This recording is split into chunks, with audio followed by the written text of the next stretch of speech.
IPL से आगे निकलेंगे भाई, डूब के मरना चाहिए दो कौड़ी के कीड़ों को। और एक इतिहास ये बनेगा कि इससे घिनौनी और गंदी टीम गलीच जिंदगी में कुछ नहीं हो सकता।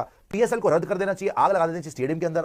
हाँ भाई साहब, मैं तो चाहता हूं कि भाई हारिस रऊफ शाहीन को 5 साल के लिए बैन कर दिया जाए। इन दोनों में से भाई किसी ने भी की है ना ये बॉल टेम्परिंग, 5 साल बैन, बस और कुछ नहीं। शाहीन को बिल्कुल बैन करें। अगर शाहीन इसमें साबित है तो शाहीन को तो होना चाहिए। शाहीन का तो एरोगेंस 2-3 साल से है, 5-6 साल से वो यही कर रहा, कोई नई बात तो नहीं। तो पहले काफी मसले मसाइल है, उसके बीच में मैच में तो चलो जो बातचीत करनी है, बाकी जो खबरें निकल के आती हैं वही हेडलाइंस बनती हैं और बुरी बुरी हेडलाइंस बनती हैं। तो अब देखते हैं कि इस पे क्या कार्रवाई होती है, मजीद कितने मैचेस का। लेकिन ये बड़ा ही अफसोसनाक है और इस पे सख्त कार्रवाई होनी चाहिए। अगर मैच रेफरी जो कि नजर आ रहा है कि बिल्कुल सीधी बात है कि हाँ जी हरकत हुई है ये घटिया वाली, तो फिर उसको सजा सुनानी चाहिए। और कैप्टन भी ऐसा हो नहीं सकता कि इन्वॉल्व ना हो, उस पर भी निगाह रखें। और शायद कि उसको तो मुश्किल ही है, चार्ज उसको नहीं किया गया लेकिन फखर जमान को किया गया तो वो फंस गया। तो आप देखते हैं कि इसमें क्या नतीजा निकल के आता है। शाहीन अफरीदी को पीसीबी सजा देने का फैसला कर चुका है। साथ में ग्रुप बंदी में शाहीन अफरीदी शामिल रहा। उसके बाद अब पीसीबी ने यह फैसला कर लिया है कि शाहीन अफरीदी को हम जो है एक कड़ी सजा देंगे, ऐसी सजा देंगे कि उसके बाद कोई भी खिलाड़ी ऐसी हरकत ना कर सके। तो मुझे ये जरूर पता है कि छोड़ेगा कोई भी नहीं उसको, बैन लगेगा, फाइन होगा, कुछ भी होगा, वो ठीक है, वो होना भी चाहिए। पाकिस्तान क्रिकेट बोर्ड शाहीन शाह अफरीदी के खिलाफ सख्त एक्शन लेने का फैसला करने जा रहा है। क्या एक्शन लेगा पाकिस्तान क्रिकेट बोर्ड शाहीन अफरीदी के साथ? क्या शाहीन शाह अफरीदी के ऊपर 1 साल की पाबंदी लग सकती है? लेकिन ये पिछले 4 में से 3 दफा चैंपियन बने हैं, तो लोग यही बातें कर रहे हैं कि भाई लगता है कि पुरानी कहानी चल रही है और इस दफा ये पकड़ में आ गए, जो कि है तो अफसोस की बात। लेकिन जब तक सजा नहीं, सजा देके एग्जाम्पल बनाए भाई कोई भी है इसमें। तो फखर जमान बहुत ही शेमफुल एक्ट है, बहुत ही शेमफुल। 10-10 साल हो गए पाकिस्तान को रिप्रेजेंट करते हुए, और आगे आने वाले जो बच्चे हैं, और उबैद शाह भी नया खेल रहे हैं इनके साथ, कल वो खेल रहा है, उसको खैर ओवर नहीं दिया, वो एक अलग बात है। वो बच्चे क्या सीखेंगे जो नए बच्चे हैं? ये तो खेल रहे हैं ना, कोई 10 खाली फकर जमानी, हारिस रऊफ भी मुझे तो लगता है इसके अंदर इन्वॉल्व है। अगर आप फ्रेम टू फ्रेम चेक करेंगे जो बॉल टेम्परिंग पीएसएल के अंदर की गई है, 19वें ओवर के बाद शाहीन और हारिस बात कर रहे होते हैं, शाहीन आगे जाता है पानी की बोतल लेने, तो हारिस रऊफ जो थे वो बॉल को पकड़े कुछ करते हैं। अनफॉर्चुनेटली उस टाइम पे जो कैमरा था वो शो नहीं करवाता, क्योंकि कभी शाहीन आगे आ जाते हैं, कभी हारिस रऊफ मुड़ जाते हैं। वो बॉल के साथ कुछ कर रहे होते हैं, उतनी देर में फकर जमान भी आता है। और आप अगर गौर करें तो जो अंपायर है अफरीदी, वो देख रहे हैं, वो नोट कर रहे हैं, इनको नहीं पता लेकिन अंपायर इनको देख रहा है। उसके बाद क्या होता है, अगले फ्रेम के अंदर आप देखेंगे शाहीन आता है, हारिस को पानी की बोतल देता है। हारिस जो बॉल होता है वो फकर को देता है।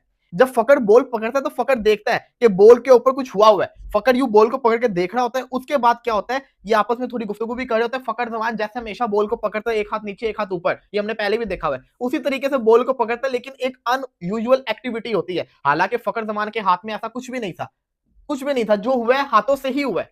उतनी देर में जो अंपायर थे अफरीदी वो देख रहे थे इस चीज को। उसके बाद क्या होता है, वो हारिस रऊफ को फकर जमान बोल देता है और निकल जाता है। हारिस रऊफ को रोकता है अंपायर और कहता है बॉल करा दो वापस। अंपायर देख रहा था। अब यहां पे मैंने ये क्यों कहा कि हारिस रऊफ भी शामिल है, क्योंकि मैं आपको सिंपल बताता हूं, जहां तक मुझे लगता है ना ये बॉल टेम्परिंग क्यों हुई है। देखो अगर ना हुई होती तो शाहीन शाह अफरीदी, हारिस रऊफ वहां पे शोर मचा देते, 5 रन पेनल्टी के परे थे, ये लोग वहां पे रोला डाल देते, ये कहते हैं हमने बॉलिंग ही नहीं करनी, कि ऐसे कैसे, हमने ऐसा कुछ किया ही नहीं। अगर ये लोग इन्होंने नहीं की होती, रोला डालते ना, कराची सबसे बड़ा राइवल था, लेकिन ये आराम से मान गए, ये फील्डिंग के ऊपर चले गए सारे के सारे। यानी इनको भी डाउट था कुछ ना कुछ। मेरे ख्याल में ये पीएसएल के हिसाब से बड़ी अफसोसनाक चीज है।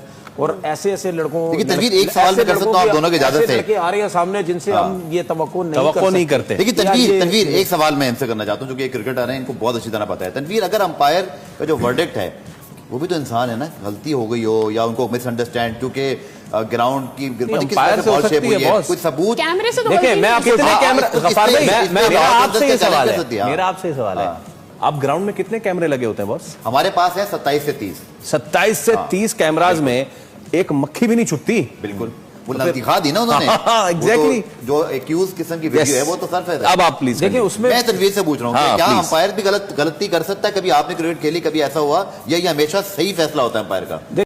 हम पाकिस्तानी सिर्फ जलील, रुस्वा और बेइज्जत होने के लिए पैदा होते हैं, बेशक वो फिर इंटरनेशनल क्रिकेट हो या फ्रेंचाइज क्रिकेट हो। हम पाकिस्तानियों ने सिर्फ और सिर्फ जलील होना है, रुस्वा होना है, और दुनिया हमें फिर हकारत की नजर से देखती है, दुनिया हमारे ऊपर थूकती है, कि ये बॉल टेम्पर पैदा करते हैं, ये मैच फिक्सर्स पैदा करते हैं, ये फजूल प्लेयर पैदा करते हैं। लेकिन हम पाकिस्तानी अपने आप को कहते हैं कि जी हम तो नंबर 1 है, हम तो जी हमारे पास तो शाहीन अफरीदी है, हमारे पास तो ये है, फलाना है। पाकिस्तान क्रिकेट अब खत्म हो चुकी हुई है। मुझे लगता है जो हरकत हुई है ना पीएसएल में, टक्को कुत्ते जैसी इज्जत नहीं है हमारी वर्ल्ड क्रिकेट में। कुत्ते से भी बदतर सलूक हमारे साथ वर्ल्ड क्रिकेट में किया जा रहा है, कुत्ते से भी बदतर सलूक। अमूमन हमने कभी भी पीएसएल में ऐसा इंसिडेंट होता है नहीं कभी देखा नहीं। ये। और जो हमने क्लिप देखा उसमें जिस तरह मैंने बोला पूरी नजर फैसल ने रखी हुई थी उस चीज के ऊपर। जब उसको ये डाउट हुआ, शक हुआ, तो उसने बॉल ले ली। अच्छा, अब इसका होगा क्या? इसका ये होगा, अंपायर बैठेंगे, मैच रेफरी बैठेगा, फैसल अफरीदी होगा, ठीक है, कप्तान होंगे, जो और प्लेयर हैं जिनका नाम आ रहा है वो सब होंगे। उनसे ये पूछा जाएगा, या अगर वो कहते हैं कि नहीं जी अब मैंने कुछ नहीं किया, उनको फुटेज दिखाई जाएगी, वीडियो दिखाई जाएगी, सब कुछ दिखाया जाएगा कि भाई ये सब कुछ हो रहा है। तो उस पे फिर हो सकता है वो प्लेयर ये बोले कि नहीं यार मैं बॉल के साथ छेड़म छाड़ी नहीं कर रहा था, मैंने सिर्फ हाथ ऊपर रखा हुआ था, मैं साफ करने की कोशिश कर रहा था, आपको शायद थोड़ी सी गलत फहमी हुई है। वो ये भी कह सकता है कि आप तो मेरे पीछे थे, बैक मेरी आपकी तरफ थी, आपको क्या नजर आप सामने। मतलब मेरा कहने का मकसद है कि वो ये कह सकता है ना कि यार मुझे मैंने कुछ नहीं किया, आप कैसे कर रहे हैं? अगर मैं इसमें एक चीज ये देख रहा हूं, देखें आखिरी में वो आखिरी ओवर में जब बॉल स्वैप हो रहा है प्लेयर्स में, तो फैसल अफरीदी पहले से देखते हुए आ रहे हैं, ठीक है। इसका मतलब यह है कि बॉल यहां पे नहीं हुई है चेंज। फैसल अफरीदी क्योंकि नजर उन्होंने रखी हुई है तो शायद पहले से बन रहा होगा। बिल्कुल। देखिए इसमें वीडियो के लिए अब अंपायर जो है जब वो बॉल को कैमरे के आगे दिखाता है तो बॉल के ऊपर साफ नजर आ रहा था कि अच्छा खासा इसको कहता है निशान पड़ा हुआ था। अब बल्लेबाज जो थे उनको थोड़ी ना पता चलना है बॉल ने आना है उन्होंने मारना है, ये जिसके हाथ में बॉल होता है उसी को पता चलता है। तो यहाँ पे अंपायर ने जब इतना बड़ा फैसला लिया इसका मतलब है कि ही इज डैम श्योर कुछ हुआ है। पीएसएल 2026 में लाहौर कलंदर्स की टीम के फखर जमान बॉल टेम्परिंग का आरोप लगा है। उनके साथ कैमरे में कप्तान शाहीन शाह अफरीदी और हारिस रऊफ को भी साथ देखा। पाकिस्तान सुपर लीग यानी पीएसएल 2026 में लाहौर कलंदर्स की टीम पर बॉल टेम्परिंग का आरोप लगा है। इसके लिए टीम पर 5 रन की पेनल्टी भी लगाई गई है। बाद में कराची किंग्स की टीम के खिलाफ लाहौर कलंदर्स की टीम हुआ ये कि 29 मार्च 2026 को पीएसएल 2026 का छठा मैच लाहौर कलंदर्स और कराची किंग्स के बीच था। दूसरी पारी में 19वें ओवर के बाद कराची किंग्स को जीत के लिए 14 रन की दरकार थी और आखिरी ओवर हारिस रऊफ को कराना था। तभी लाहौर कलंदर्स की टीम के कप्तान शाहीन शाह अफरीदी, हारिस रऊफ और फखर जमान बॉलर के रनअप के पास इकट्ठा हो गए और तीनों खिलाड़ियों ने एक एक करके गेंद को अपने हाथ में लिया। ये सब कुछ अंपायर फैसल अफरीदी ने देख लिया और उन्होंने तुरंत गेंद मांगी और फिर गेंद को चेक किया। इसके बाद स्क्वायर लेग के अंपायर से इसको लेकर बातचीत की और फिर ये फैसला लिया कि गेंद से छेड़छाड़ तो हुई है और इसको लेकर लाहौर कलंदर्स को 5 रन की पेनल्टी भी दी।